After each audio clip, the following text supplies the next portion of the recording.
Hi, it's Father David Michael. Just woke up to the sad news that Pope Francis passed away last night at the age of 88. There'd obviously been some concerns about his health over the last month or so, but it seemed like things were getting a little bit better. But last night, things clearly took a turn for the worst. So we're praying today for the repose of his soul and giving thanks for his life of service as a pope. He's been a pope 12 years, which is my entire priesthood.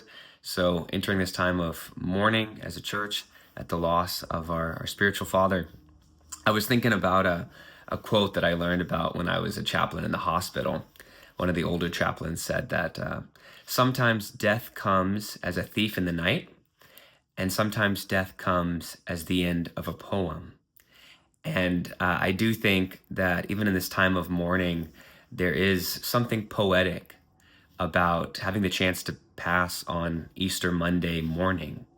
That we just celebrated the Triduum, Holy Thursday, Good Friday, Holy Saturday, Easter Sunday, on this time of the death of Christ and the resurrection of Christ. And now we've entered this time of Easter where Christ is appearing to the disciples. So there's something poetic about Christ appearing to the Pope in this time. I was thinking this morning about some of my favorite quotes that have left an impact on me from the Pope. One that comes up a lot is he told priests to smell like the sheep. And I'm at a parish called Christ the Good Shepherd. So trying to be like Christ, who's the Good Shepherd. I love that image of smelling like the sheep. In other words, being with the sheep, understanding what the sheep are going through, ministering to them so closely that you have the same smell as the sheep. The other quote I love from him was he said, the church is a hospital. And, you don't go into a battlefield as a doctor and you have, these soldiers who are wounded coming in and maybe they have some kind of serious wound. You don't try to check their blood sugar levels or check about their cholesterol. You see what that big presenting wound is and you work with that.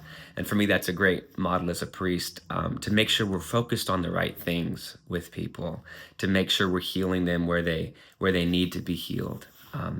So giving thanks today for his papacy, certainly. But I also today, I give thanks for his priesthood.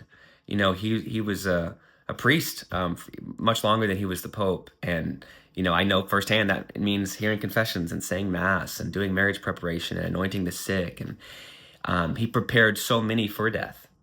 And then now himself, he was preparing for death. And so just to give thanks for his priesthood, just everything that he gave the church throughout his life is something that kind of comes to mind today. Obviously, there's immediate questions about what happens now for us as a church. Well, I have Mass in a couple of hours. The parish office is closed, but we have daily Mass. And so we'll use a unique set of prayers for that Mass at the death of a pope. And then, of course, they'll start making funeral arrangements over in Rome.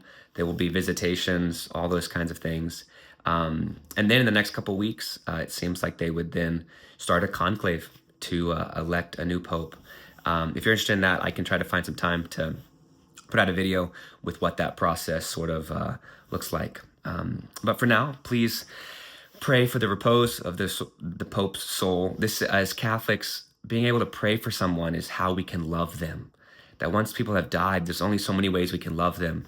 And praying for them is one of those ways. So what a gift that we can now pray for him and give thanks for his priesthood and his papacy. And we'll talk to you guys soon. God bless.